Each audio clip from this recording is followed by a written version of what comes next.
I remember when the worst of that scandal was happening, and I'm all over the news. Ellen DeGeneres puts my face on Hitler's body.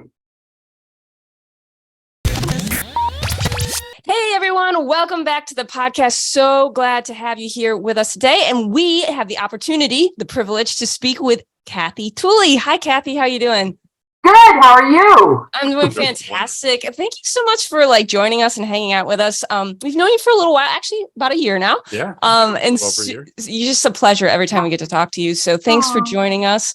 And I'm so excited because I get to hear your story and your background and how you became what you are now and how you started doing what you do now, but a lot of people might not know. So can you just give us a brief, just synopsis of what you do currently? And then I want to kind of go back in time a little bit, but go ahead and let everybody know. Yeah, so what we currently do, there's kind of two facets, if you will. We support schools. At the end of the day, we support schools. All of us are educators, so we do professional development, we assist principals, we do data mining, and then I do a lot of public speaking, motivational stuff with schools. So we really, really support schools. Companies too, but our real sweet spot is schools. That's awesome. And you own your own business, and it's from what I hear, it's quite successful, both in the fact of what you're doing to help other people and as well as it allows you to have the lifestyle that you desire as well. And so it's so cool because you do a business and started a business that a lot of people might not have think of as an entrepreneur. And so that's what I love about your story and about what you do. But I want to kind of take people back in time a little bit. And I don't know the story either, so I'm super excited to learn about it. Is what did you do before you started your own business? What were you doing? So I have known that I wanted to be a teacher since I understood what a career was. My parents were blue collar workers. I was first generation college. I didn't know you had to go to college to be a teacher. I just loved teaching. And I used to play school with my brothers and sisters, you know what I mean? And so then I realized I had to go to college. So I went to college. I taught for 20 years, taught high school Spanish and English, and then transitioned into the administrative world. So I was an assistant principal for 1 year and then a principal for 9 at 3 different pretty large public school systems. And then I ticked off a school board member at my last public gig. Can't see that, Cathy. Can't see you ticking off. That's it. And you could Google my name and see all the CNN stories and all that because it was all over everything. You ticked them off, not kind of. Oh no, for real. I'm telling you, every principal knows this. So, and I won't divulge too much of that. But again, Google my name and you'll figure it out. I'm talking.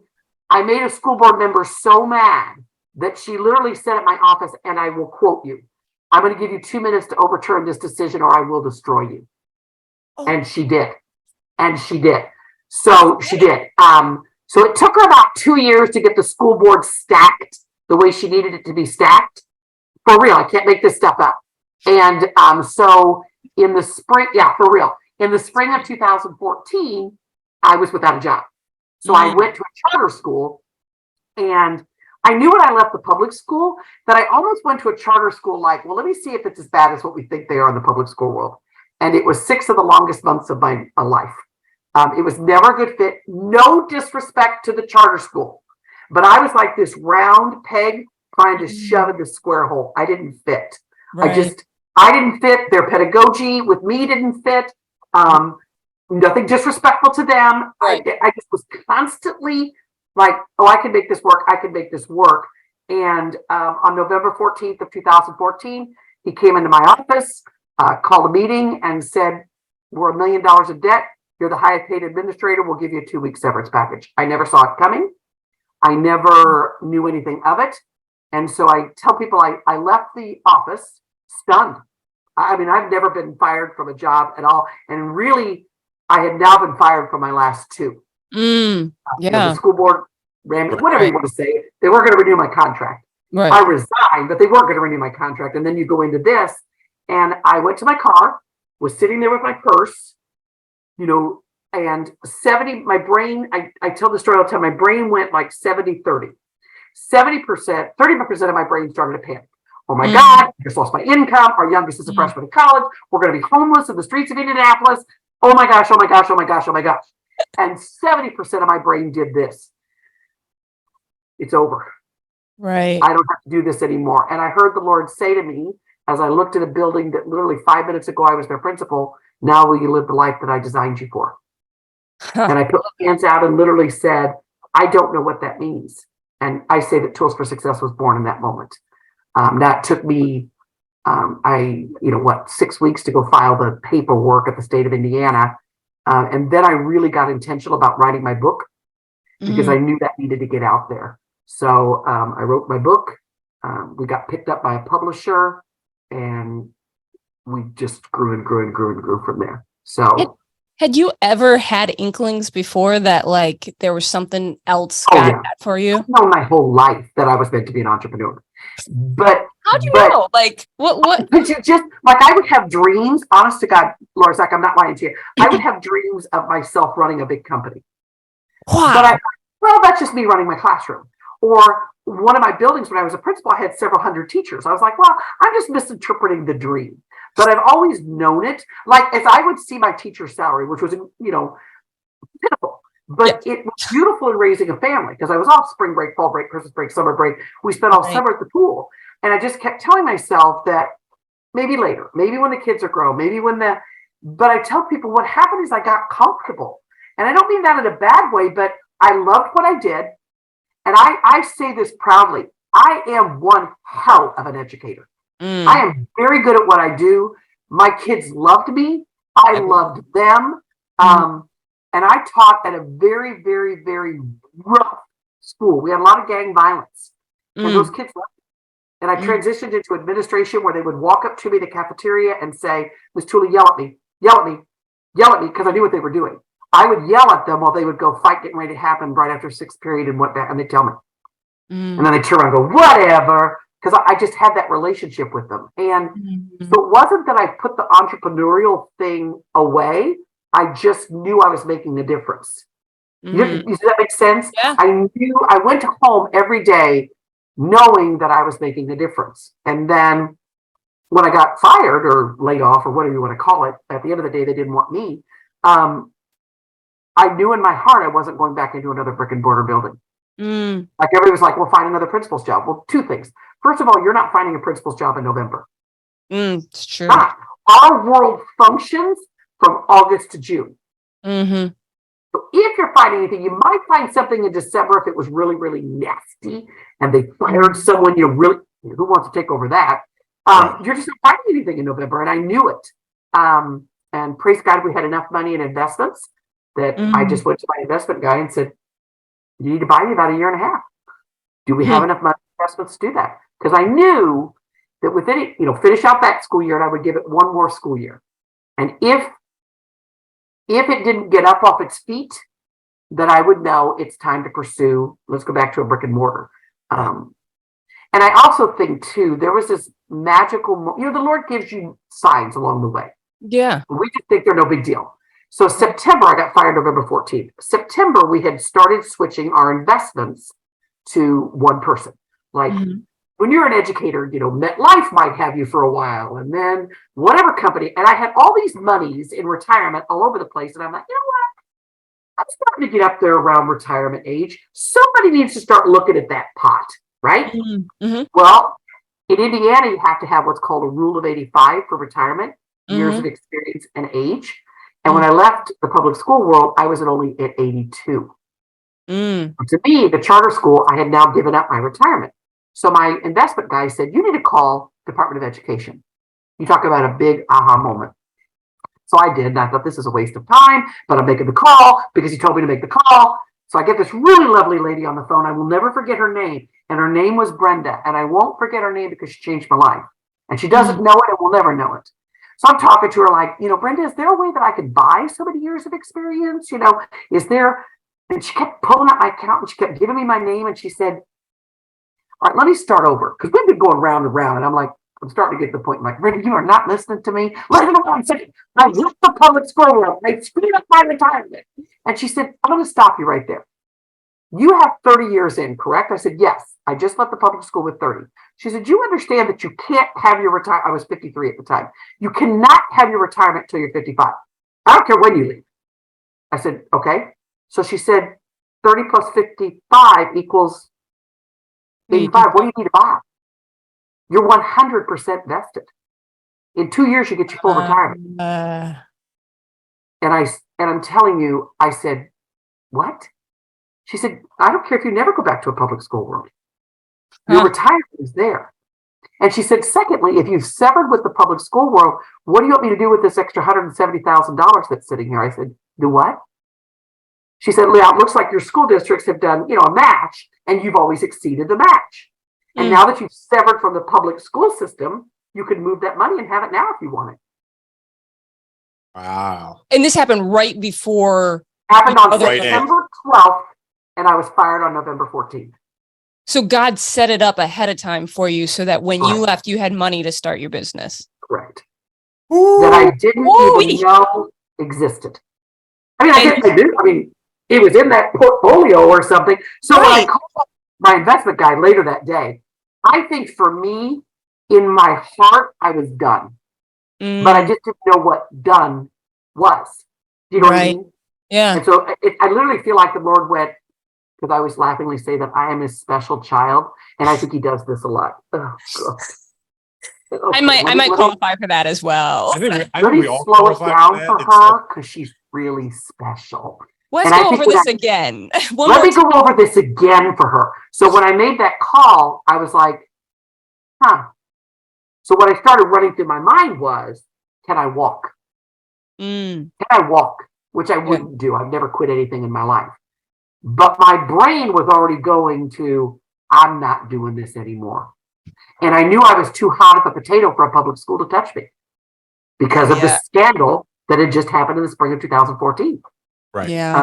So I was like, but I could go do something else and make less money and survive until my retirement kicks in. Which and is what I a lot of was reading my Bible every day then, and everything I was reading was about God's abundance. And I've always felt abundant. I mean, we have 3 perfect children, and they're married, and I didn't have grandchildren yet like we do now, but I've always felt overly blessed. And so that's what I thought he was talking about. And then now I'm like, no, you special little child. You aren't listening to me now. Yeah. And every single year since then, and it happened already, matter of fact, 2 weeks ago, I have some principal reach out to me or some superintendent that reach out to me and say, okay, kind of like, are you done with this now? We need you back for school. And I always say, you cannot afford me. I promise you. Right. I'm making quadruple what I made when I was there. Making quadruple of a difference too, probably. Right. So that's kind of the backstory that put me where I am now. So it's crazy. Like when you're talking about like, oh yeah, you got comfortable, but you also loved what you did. And I loved it. And loved it. I hear people often in the entrepreneurial space who are like kind of dabbling in the entrepreneur space are kind of doing both in their job and doing business, but they still love their job or feel like they're really doing a lot of good in their job. They might work at a church or a school or something that they really like, nonprofit, something they really feel like they're doing like good. And they ask this question, and maybe you have some insight because you were there. Is there like, how do I know when to leave? Because I don't want to like, it's like they want to follow their assignment, right? The assignment that they have, but they're like, this feels like an assignment, but so does this calling over here. I think we get pigeonholed to our assignment. We get pigeonholed to what we believe our assignment is, and we don't listen to what this assignment is. So I got pigeonholed that I belonged in a brick and mortar building. That's where I belong. That's what I went to college for. That's what I got my master's degree in. That is what my licensing and all of my experience is in. The Lord didn't take me away from education. He just said, you're only touching the kids at the school that you are in. I want your touch to be larger. He broadened your assignment. He broadened my assignment. He didn't change my assignment. So I think what happens is we think, well, but Lord, I am doing that. I am in the classroom. I am doing what you've asked me to do. Because like I said, I've always felt a calling for teaching. And it's funny now, what I think now of what I do is I was affecting change in the couple hundred teachers that I was with. Right. We are now affecting change in hundreds of thousands of teachers. Right. Yeah. So think of the ripple of the kids.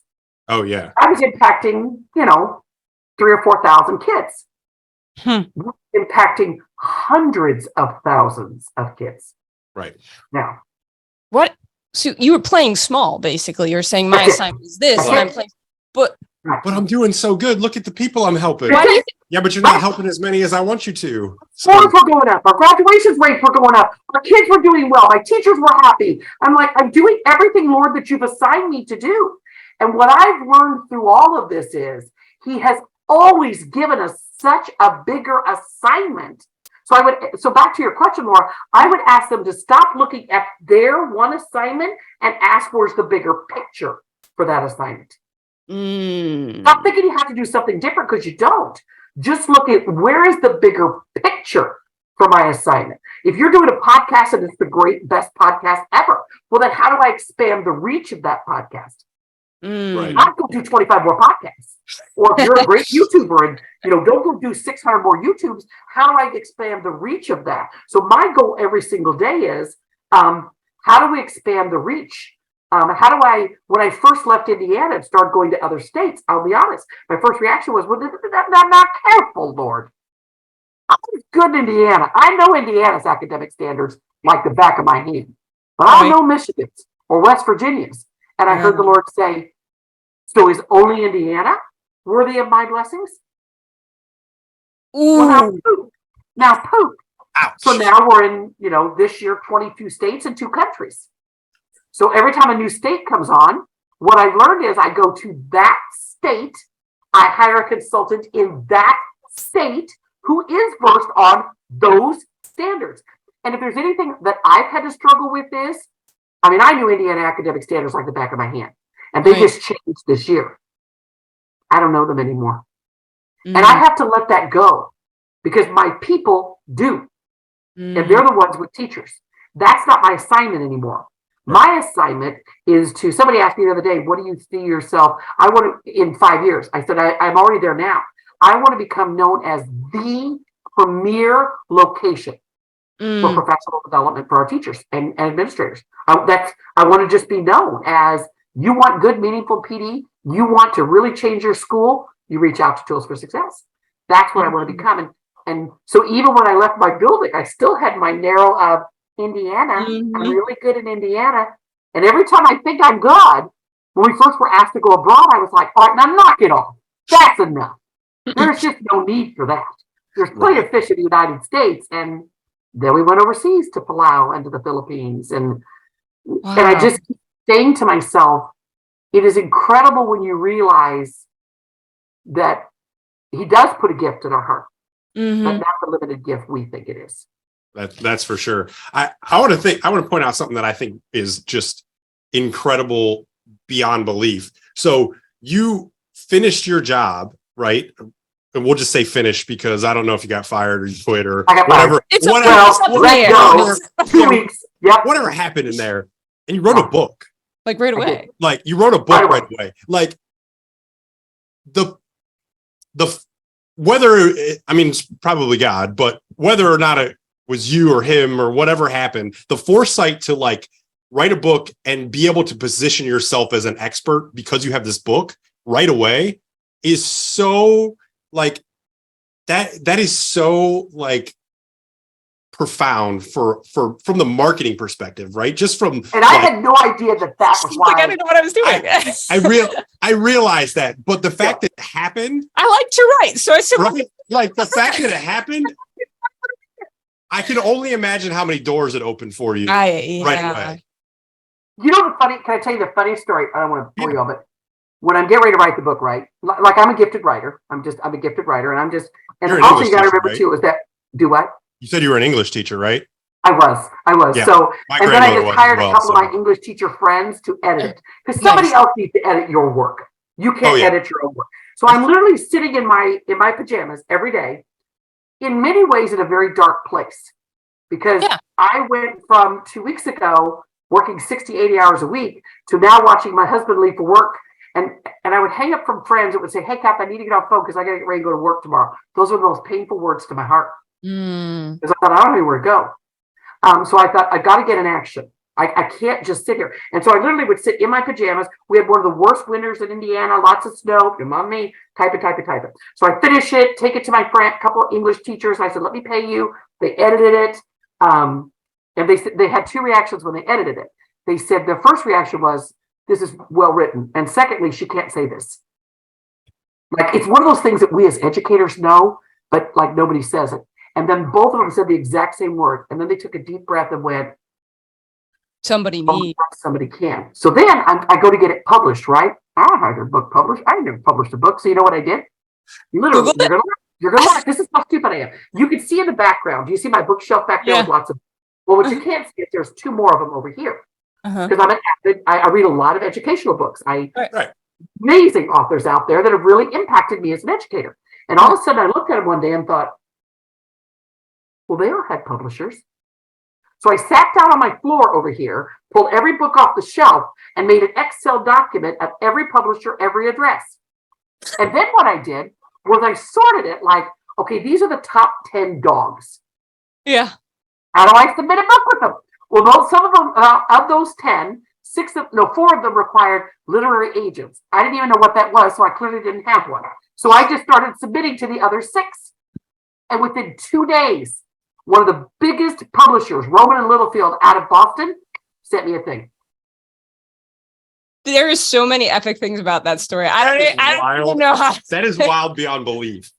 Yeah, so that's how I got my book published. The coolest thing about that is probably your lack of knowing made you not afraid to do it. Like, you just did it because you didn't know not to do it. Like, you didn't have I don't know what to do here. Preconceived notions of like, oh, they're gonna laugh at me because I don't have this, and this, because you didn't even know. So you're just like, I didn't know. The one just said talk to your literary agent, and I'm like, okay, I can't submit to you because I don't have one. Next in line. And Rowman and Littlefield actually came in as number 3. The first 2 required literary agents, so they would have actually then moved to number 1. And when I heard from them within a week, I was like, well, what does that mean? Like, I didn't even know what it meant to have a book published. I just, what I knew was this. What I was saying needed to be heard. That I knew. That's all I knew. And I knew that if the Lord wanted it heard, it would have got heard.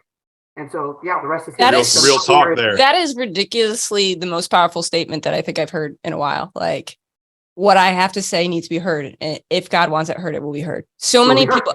I was gonna ask you, and I still want to ask you this, is like, we were talking about playing it small, talking about living in your little assignment and not doing those things. Why do you think people do that? Oh, listen, I would like to sit and tell you that Tools was for Success would exist if I didn't get fired. But I don't know.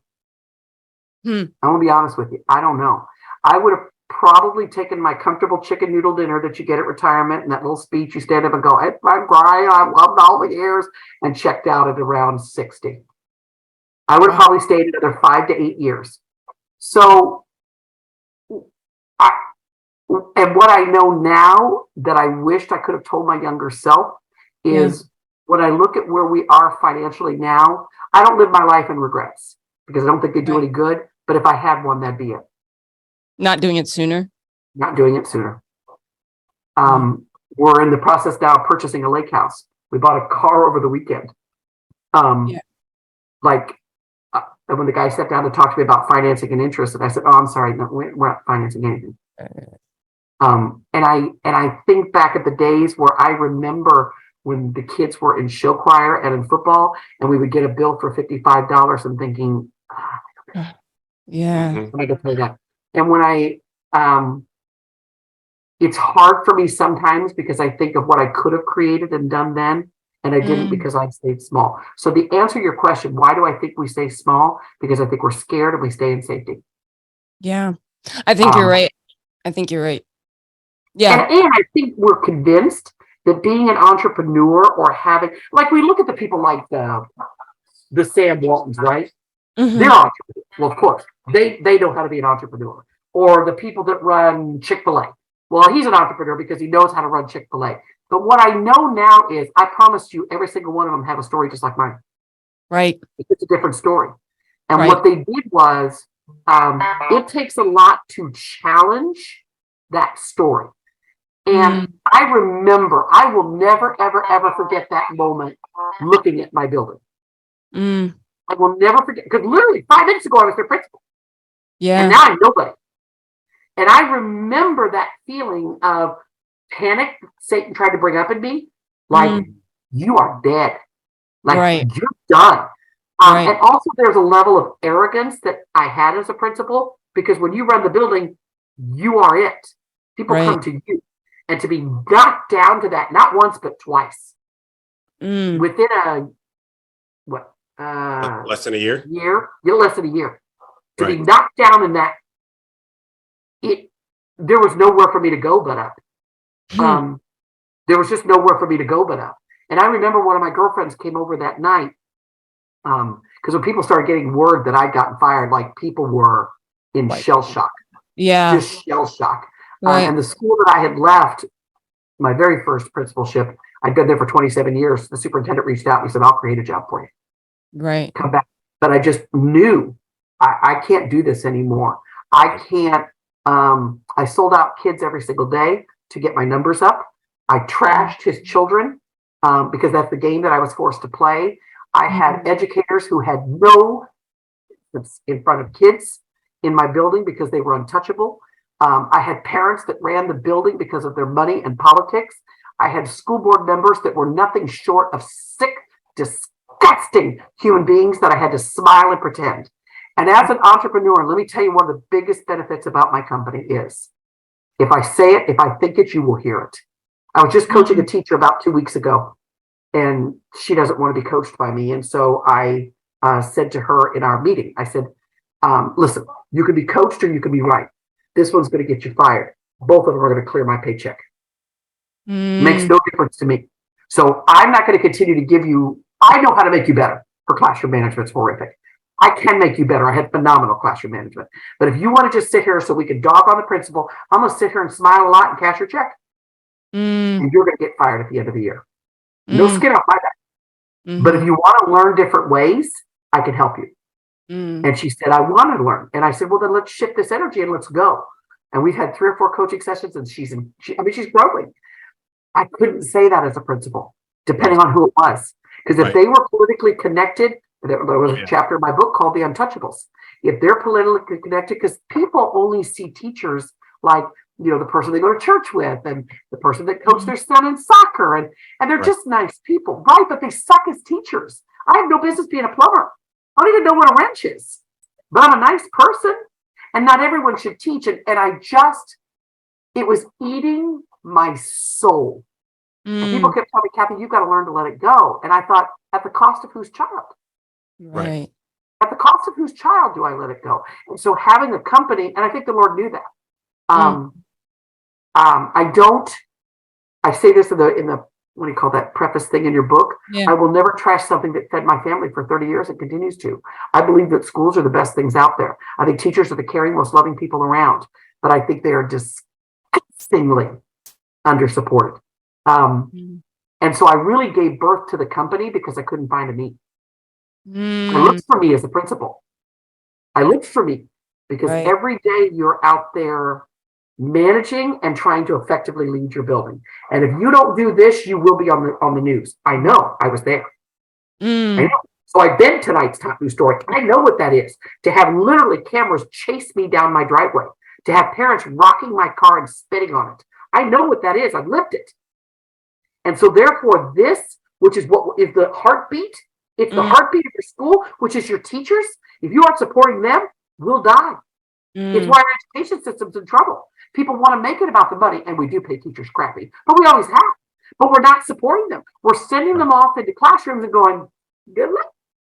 So that's what I looked for me. I thought there's got to be somebody out there doing this, and I couldn't find them. And so after I was fired and I'm writing the book, and everybody was telling me, oh, Cathy, you should go be a motivational speaker. Everybody would listen to you. And I believe all of those things. But I just kept thinking, how can I be part of the solution and not part of the problem? Because so many educators leave our field disillusioned, disheartened, and disgruntled. And I didn't want that. I didn't leave my building feeling any of those things. What I left my building feeling was, I have so much more to give. Right. There's so much more left in me. And so the name Tools for Success, I was literally brushing my teeth one morning, going down to the Secretary of State. I didn't know you had to fill out paperwork to have a company. I run a building. You want to know what SAT stats do? I know that. You want to know the difference between a corporate academic diploma? Got you all night. But how to run a company? Like, and so I thought, well, what name do I give it? And everybody kept saying, well, just call it CathyTooley.com. And I thought, this company will be far larger than me. I don't want just my name tied to it. Right. The And I was insight. brushing my teeth and I thought, it's really about tools for teachers. And my last name's Tooley. And I was Right. like, tools for success. That's it. That's The Lord gave me the name and the rest is history. So That's epic. yeah. So there you go. Probably more than you want to know, but no, no. I did want to know that. That's So- awesome. Another like crazy cool thing that you just did intuitively, right, is you found a hole in the marketplace. that's it. Right? What do That's entrepreneurs solve problems for people? That's Well, it. you solved a problem for yourself, which just happened to be a whole bunch of other people, right? That's right. And you're He like, represented the yeah, you Yeah. knew the problem, like you could- intimately. You knew it intimately. You knew it better I than searched for me. right. You were looking Right. for your own solution, and so you're like, Right. well, nobody's got it, so I'll just make it, and I'll just make it. I can be a solution. Mhm. And so you just found a hole in the It was marketplace. born out of service, though, which Oh, is yeah. what most successful businesses like. If you look at the success of a business, you're like, they're actually seeking to serve someone. Oh yeah, and Right. I was going to say that's the other thing. You're actually you're solving a legitimate problem, right? A lot of times or at least I see people talk about product, right? They talk about their thing. Well, nobody cares about your thing. They care about Nobody what you- wanted it. Nobody wanted it. They just want. Right. they just What can they it just- do for me? they just Like, want how the- can it help me? Can you help me? I just want the problem solved. Like I don't like. Cool, it's got extra wing things on it, or whatever. Whatever. I need the wings. Does it do what I want it to do? Great, awesome. So Right. I that's just You That's did so so- many things intuitive, like, or God led you to so many Right. things that you did. That was so great, so great. well, And I think too, and I tell principals this all the time. Listen, what we do in our schools, I don't have some secret magic pill or some little, like we have this little program that our program, it's good education. Every principal knows how to do what I'm doing. I'm not doing anything that they're like, I didn't even thought about that. It's that what they don't have time to do. And so we literally, we tell principals, one of our mottos is, we're going to lock shoulders with you and make you look really good. Because when those scores up, they're not coming to me. They're Right. coming to you as a Right. principal. And then we just stand in the background. Now, many of our principals will say, I have to give credit where credit's due. It's our partnership with Tools for Success. But I always tell them, don't feel like you need to do that for me. Right. I don't need you to give note to what God's already blessed. Wow. Thank you. I mean, that's sweet and it's good for a marketing thing. We've had principals this year that says, can we do like a little video for you? I'm like, yes, get with my new VP of Sales and Marketing. But Here's I your don't need that. testimonials over here. Go talk to them. Get that right here. Because I didn't know anything about that. Because I don't need that. Huh. I know the difference we're making, that I'm making. But that's why some businesses fail. They need it. Yeah, I don't need it. They try to. They're scraping and trying to grab for that, and they're not. Correct. They're not serving others first. They're serving themselves first, and we both know it's a biblical principle that formula doesn't That's right. work. That formula. Well, it even says in the Bible, when you give up, you sacrifice in quiet. Don't let your hand know what your mouth is doing. You do it in silence, in His service. Now that's tough to do when you have a company to say, Right. I'm doing it silently. Well, not really. I still need to do testimonials and Right. I really spend zero energy on a school that doesn't book us. I always think you will. When your scores tank bad enough, you'll either get fired or you'll call me. Yeah. And I always say to schools, listen, sometimes it's just not a good fit at this time.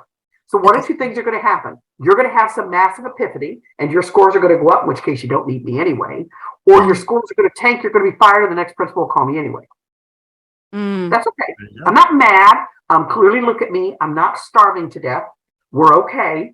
And when and if we're a good fit, we're a good fit. And then sometimes within a year later, they'll call me and they'll give me a story of why they didn't book me then. And I usually interrupt them and I'll say, I'm going to stop you right here. The only limited commodity I have in my life is time, so don't waste it. I really don't care why you didn't book last year. We didn't start without you. How do you need us this year? How can we help you this year? What does this year look like? And then we move on. Because let's get into solutions. You have I don't want to hear your story. Why we weren't there. My mama had a dog and the dog. I don't care. Do you need us this year? How can we service you? And what does that look like? That's it. It's Move on. so funny because you have such like, if you study marketing and sales, you do principles for marketing and sales without knowing you're doing them. No, I don't even know. It's so funny. Sometimes, like I said, my new VP that I just hired, I love her. Oh my gosh.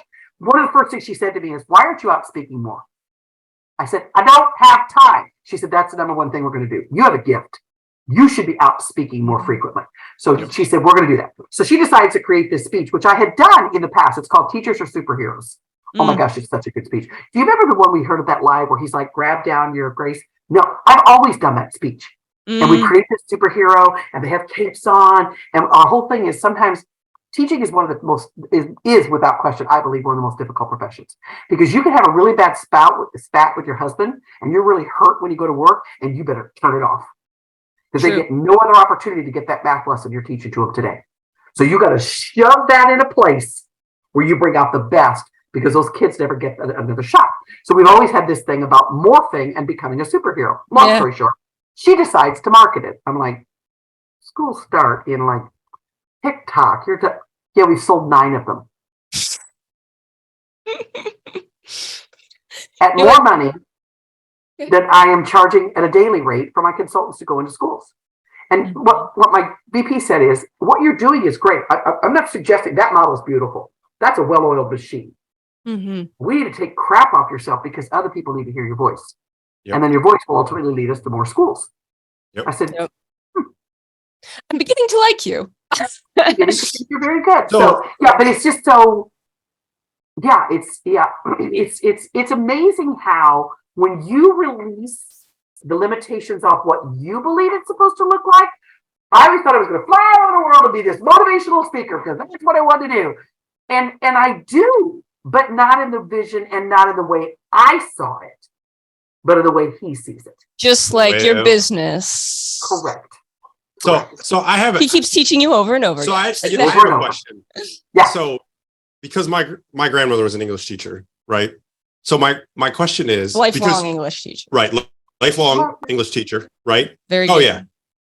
Jake and our son has a lot of books because English teacher, grandmother, great grandmother, and aunt and librarian. Yeah. So this is my question, because you've obviously worked with a lot of teachers, and so you might know.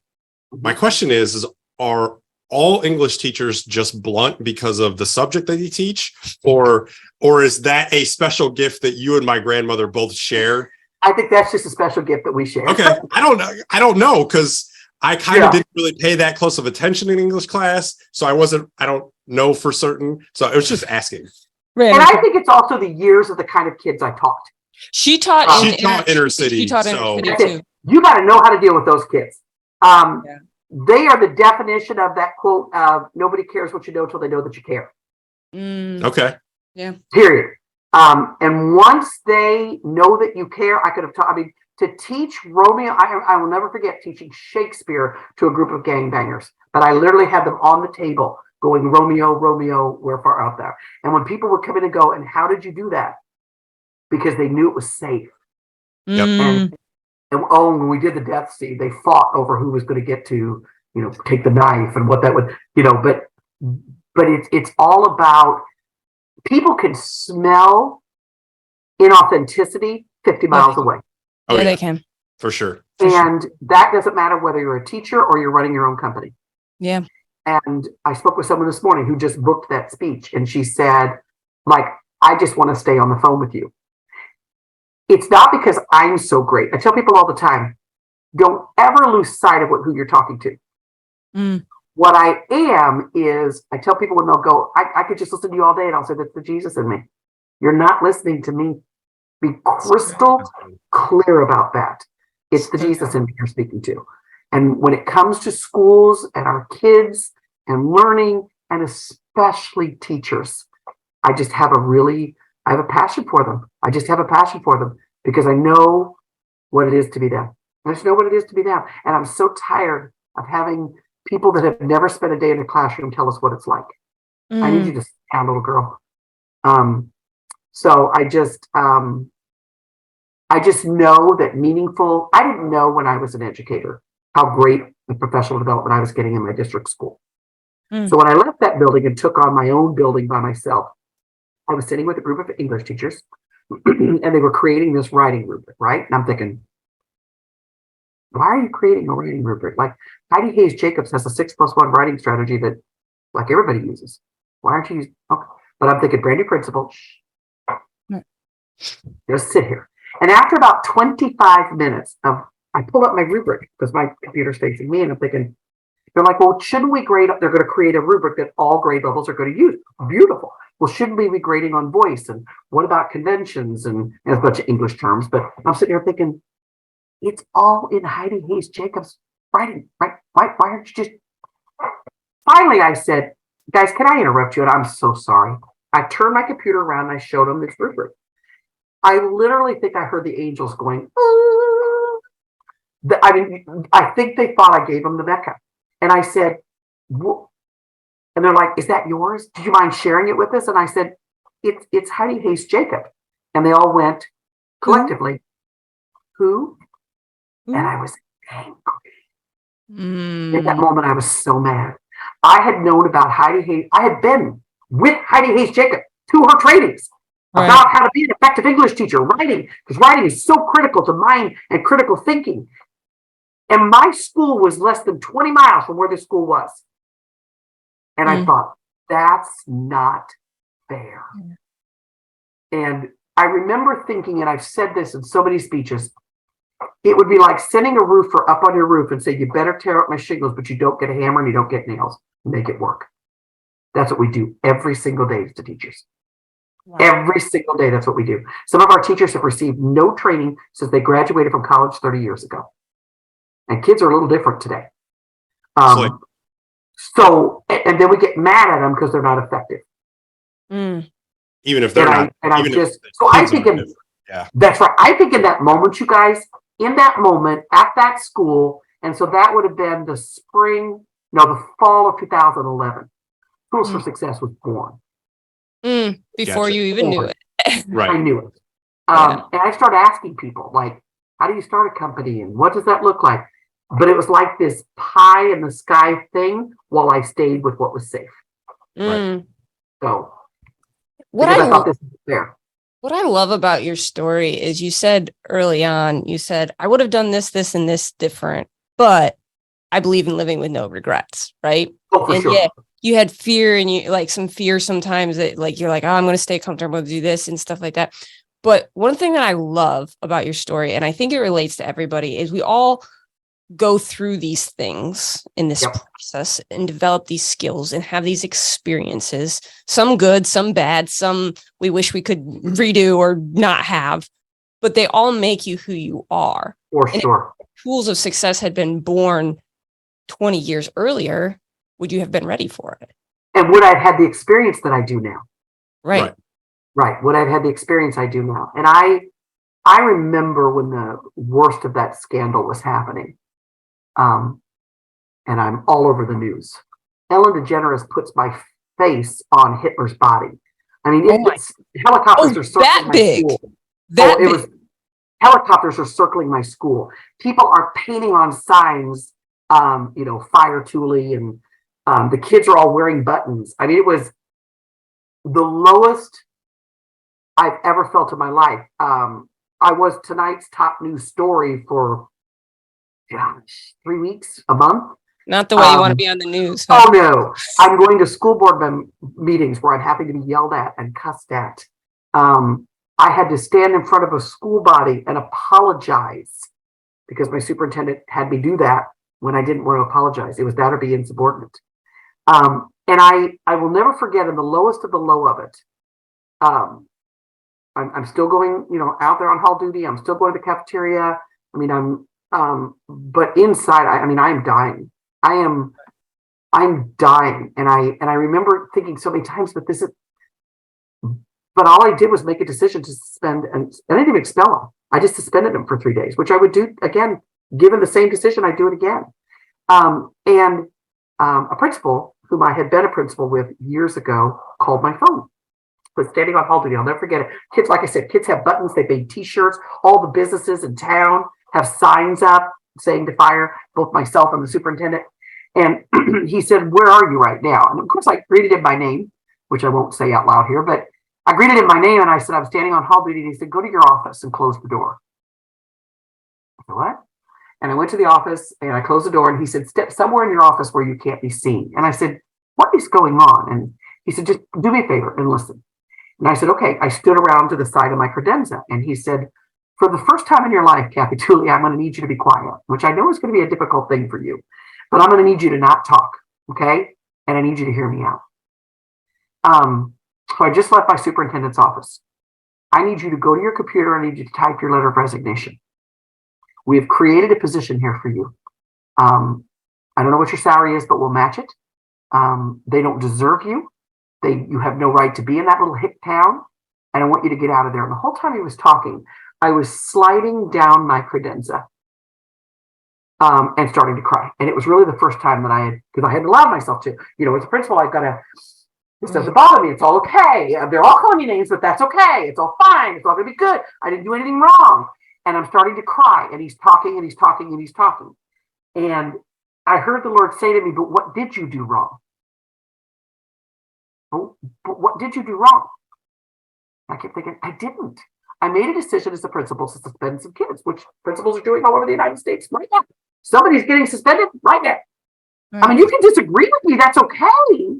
But to crucify me and to destroy my career. And when he finished speaking, I just had this, I don't know what you want to call it, but I literally called him by name and I said, there's going to be no way I can thank you. And he said, Cathy, hear me out. They will fire you. They will crucify your career. You have got to get out. And I said, but I didn't do anything wrong. I didn't do anything wrong, and it's time for me to stop acting like I did. And as he was talking, I stood up and I thanked him profusely. And he said, honey, they're going to bury you. And 2 years later, they did. And he said, you will never work in public education in Indiana again. And he was right. But I couldn't run from something that I didn't do wrong. And I think that what entrepreneurs do too often is we chase what people tell us we're supposed to be doing, rather than doing what we know is right to do. And I knew in that moment. And I stood up from there. And I'm not going to say that the next few days were easy, because they weren't. About the time that scandal was over, the very next year, we had another scandal, which is, then the school board let me know that they weren't going to renew my contract. And I held on for another year because I had a contract. But it's funny how I don't look back at any of those people with anything other than gratitude now. I wouldn't be where I am had that school board member not stirred all that up, had I not been let go at the charter school that I was. I'm not going to pretend that they weren't painful. And I think what we do as humans, we've been taught that if it hurts, stop it. Don't do that. And the best lessons come through our pain. Yes, they do. The best lessons come through our pain. And I'm thankful that I was in a place in my life financially that we could do that, and that I wasn't scared of my pain. Laura Daigle came out with a song at that time. I'm sure you've heard it. It was called Thy Will Be Done. Yeah. If I had a dime for every time that I would be at this computer that I'm talking to the two of you, that I would push back from the computer and take my glasses off and just cry and say, I hear you, but I'm not making any money. I can remember Chuck coming home, my husband, and saying, how'd your day go? And I'd tell him about this meeting or that meeting or whatever, but I said, but ask me how much money went into the checking account today. None. Because we measure success as an entrepreneur in the money we make. And when I started to figure out that it wasn't about the money that I made, but about the difference he created me to make, the money just followed. The money just followed. So. That is so good on so many levels. I don't you left me speechless, Cathy Tooley. That is hard to do. Let me tell you. I'm going to tell you that is challenging to do. So bravo. It's so cool though, because it's true. And so many we've had the opportunity to talk to a bunch of them, a lot of different entrepreneurs. They chase the money. They do, but the ones who don't, the ones who are really successful, they all have pain in their past. All of them. Oh, something that people would say, I don't I don't want to go through this. I don't want to go through it. I don't want to go through it. But it's so true that going through it is what gets you to the place that you can expand and do what you like, that whole, like, going to the next level and going bigger and stop being in this little assignment. It is the pain. It is the hard stuff. It is the stuff you don't want to go through that actually expands you to the point that you're like, you're going anyway. And you're like a living testimony to, like, I love your story. So good. And everyone would have told me that I should have just left schools. I mean, they fired me, for gosh sakes, twice. Yeah. That's what makes you so good. But they didn't. They released me to my calling. Mm. They didn't fire me from anything. They released me. I have met with both the superintendent and the man from the charter school that let me go. And I have cried and said, there is simply no way to say thank you enough. Because if you didn't do what you did, I wouldn't be where I am. And I don't mean that in ha, ha, ha.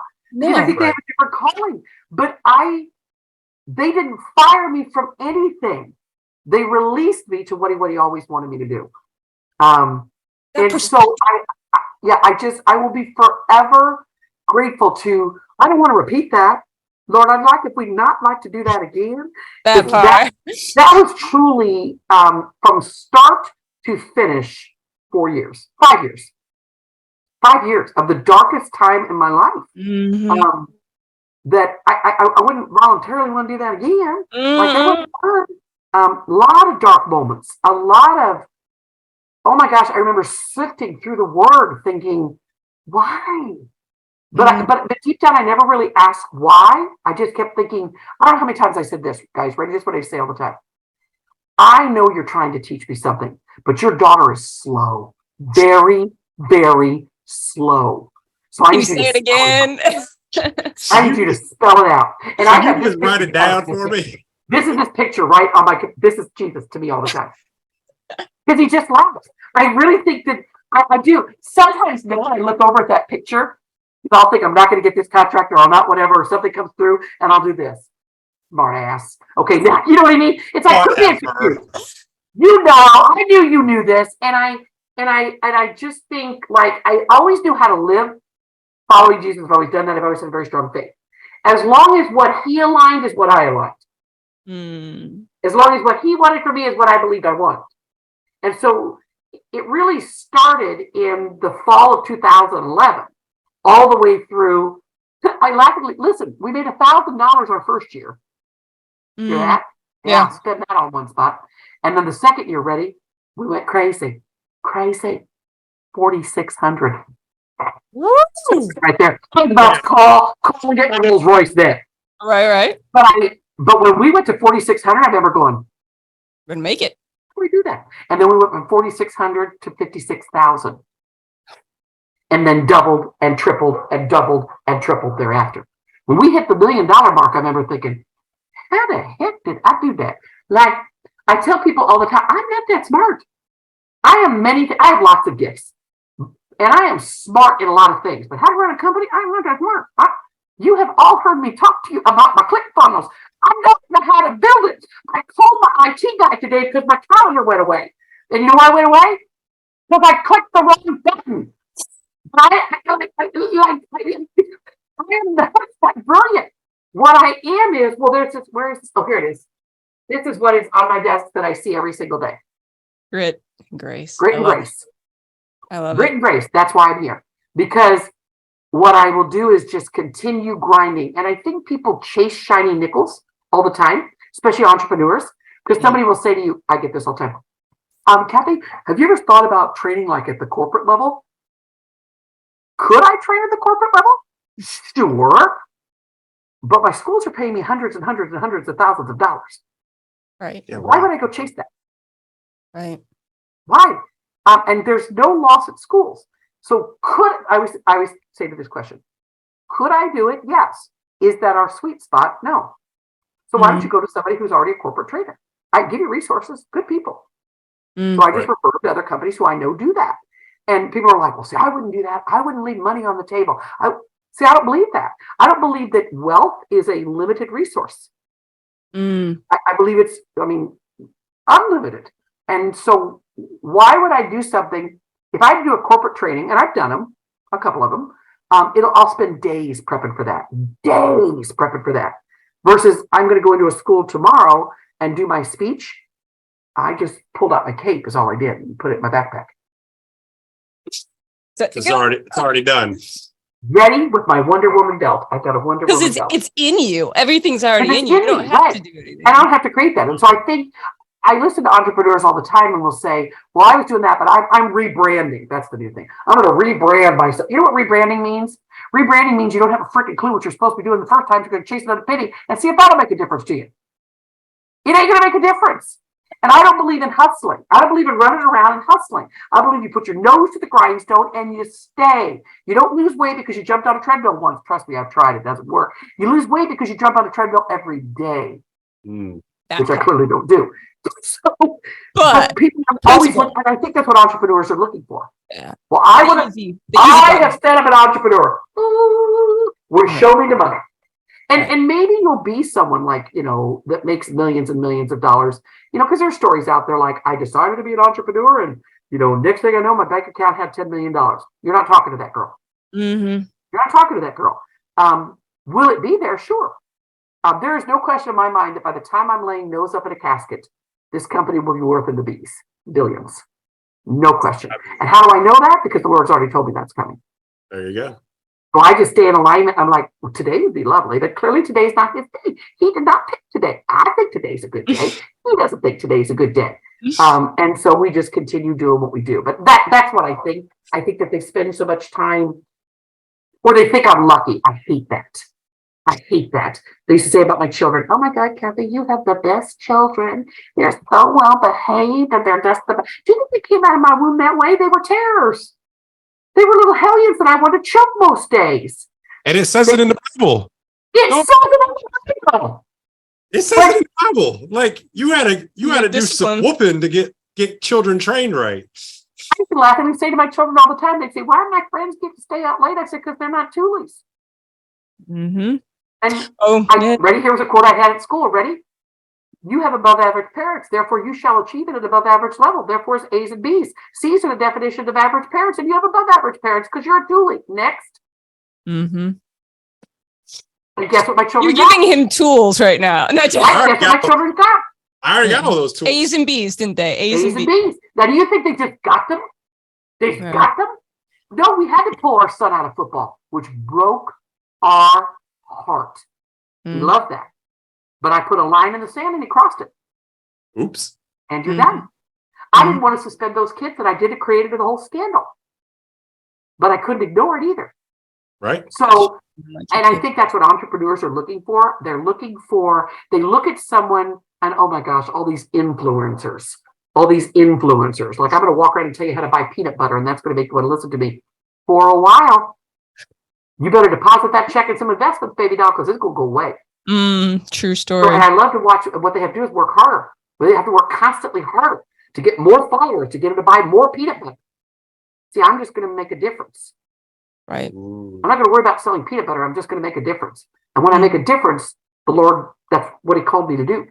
And so if you just listen to what you're being asked to do, money follows. That part right there, because I've been telling Zach this is one of the biggest lessons God is teaching me right now is when you surrender or yield. I like the word yield better. When you yield to your assignment and you don't compare yourself to other people, you don't like try to, get other people's assignment and you just yield to your assignment. When you do that, doors open. When you don't do that, all the doors close. That's what it didn't even close. It just really hard and painful. You didn't even know there were doors to be open because they don't even come to you. I'm sitting here banging my head against the wall. Like that's what I'm doing. So I'm a special student as well, Cathy. So it's okay. I understand you. I understand. And I know the Lord is like, oh, she's my touched child. Yes, yes, I am. Cathy, the finger tap on the head. Hello, my little yeah. You're talking to me. And he gave me so many of them before, but I was like, no, I'm going to stay in a school. That's me. I'm going to stay in a school. That's what I got a degree for. And we think we're being, people think we're being responsible. We're doing what we're called to do. We're doing like we make reasons and excuses and justifications. Logical justification for our emotional. None of the disciples were employees. Mm. You know, don't tell too many church going folk that Yeah. you might hurt their feelings. Now, what do you think that is that he gave us that sample? So what do you think that is? So I told my children, matter of fact, we were together over the weekend, and they're all in good jobs right now, which is fine. I need them to get some experience. Yeah. So I said, when you're ready, then we'll invest in your company. Goals for Success will give you the seed money for your company. And then we'll just get a kickback from it forever. There you go. You don't care, so the kickback comes back to you. So whatever. But we'll invest in your company. We'll give you the startup to get it going. So you don't need to borrow money. We'll be your bank. That's something that people who don't own a business can't do for their kids. That's right. That's right. Along with a long list of other things. Maybe not all. Well, no, they can't have their business invest in them. So no, if they don't own a business. Right. We don't buy the stupid Mickey Mouse toys for our grandchildren. We buy 529 plans. My kids will have more than enough. My grandkids will have more than enough money to go to college should they desire that. And if not, it rolls over to a 401k. There you go. I want a gift to keep giving long after I can no longer give it. And what I want that to be is seed money for their own companies too. Yeah. You are full of wisdom. I will say that. And I've thoroughly enjoyed your story. I'm old, Laura. I'm old. I'm old. That's why. That's okay. I still appreciate you sharing your wisdom because I don't know. I love hearing stories and like you're an excellent storyteller too. And your people are not wrong that you can talk, you can give speeches because your storytelling ability is off. If that is the Lord's will, so be it done. So here's my as we wrap up. You've already given us so many things to think through and so many things for entrepreneurs to think about, but your best piece of advice for anybody listening, for anybody who's either starting as an entrepreneur, like just getting started, maybe, a year in, hasn't had success yet the way they'd like, or they're thinking about starting, like, what advice would you have for them? So simple. Pray. Get in the Word. Get in the Word. Listen.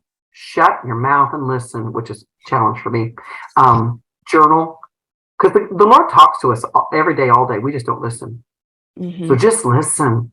Pray and listen. And then when you feel that, especially what feels uncomfortable, it would have been easier for me to just go get a job.